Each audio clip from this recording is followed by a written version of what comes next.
Alright, welcome back. Well, we're going to continue our discussion of matter by moving on to section 2, which involves separation of mixtures. So let's just review what we discussed in the previous section. We talked about the states of matter, solid, liquid, gas, and we talked about all the different types of matter. Pure substances, which don't change in composition, which involve elements, only one type of atom, or compounds, more than one type of atom.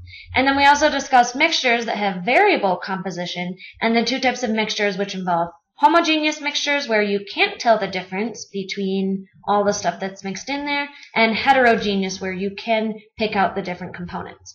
Now we're going to talk about how do you separate these mixtures, because we can separate mixtures into their pure substances, either elements or compounds. Okay, so separation of mixtures occurs all the time. 71% of Earth is water. That's a lot. With 97.5% of that 71% being salt water, which is really a lot. But water is essential to life on Earth, so we can't drink salt water. You know, we don't have that much water. I mean, we have 2.5% basically. That's not a lot.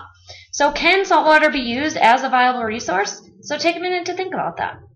Okay, it can if we get rid of the salt. The only reason that this isn't being done all the time now is because it takes a lot of energy to remove salt. This is through the process of distillation, which is what we're going to talk about next. Okay, so by the end of the video, you should be able to identify and describe the difference between filtration and distillation, and also identify certain situations when each method could be used. So let's talk about separation of salt water through distillation. So distillation is a method for separating the components of a liquid mixture based on boiling point. So let's use the example of salt water. So we would, where's my pen? I can never find it. We would heat our mixture of salt water in this flask. And because salt has a much higher boiling point than water, the water will boil off first because it doesn't take as much heat to boil as salt. So the water will boil, turning from a liquid to a gas. It'll come, it'll rise, and as it rises, it's going to cool because it's getting further from the heat. So then it's going to go down this condensing tube. So basically we're running cold water through the outside of the tube, which is going to take that water vapor and turn it into liquid water. And so it runs all the way down the condensing tube into a container that we're going to collect it in, and this should be pure water.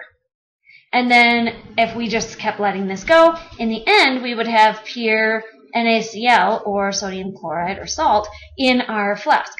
Well, this seems like a really easy process, but the problem is it's very expensive, because to heat this water for that long, to boil the water, it takes a lot of energy. So it's not a very viable process, which is why water conservation is really important. The other type of separation for a mixture is filtration. Now, filtration is a method for separating the components of a mixture based on their physical state. So an example of this would be making coffee. So this is kind of a fancy coffee setup, but we've got our mixture of liquid and solid. So let's say water and coffee grounds, and we're going to put them into a filter. Now we're going to use some sort of filter paper because that is going to block the grounds but allow the liquid to pass through. So whenever you're doing filtration, you just need to make sure that your device, whatever you're using to separate, is small enough in size where the solid can't pass through but the liquid can. And so we'll use filter paper. As we pour our mixture in, the water, and of course with the ground, like the coffee basically, is going to go into our flask, whoops, down here, and the coffee grounds are going to stay up at the top. So we're separating based on physical state. Okay, so let's take a look at our check for understanding. So separation of mixtures occurs all the time in many everyday activities. Describe one common example, maybe that you have even performed sometime this week, of each type of separation and explain why your example fits, being sure to include information from the video. Unfortunately, you cannot use distillation of salt water or making coffee since I've already given you those, but I'm sure you can come up with a lot of other ways. Okay, so coming up next, we are going to discuss physical and chemical changes. All right, have a good day.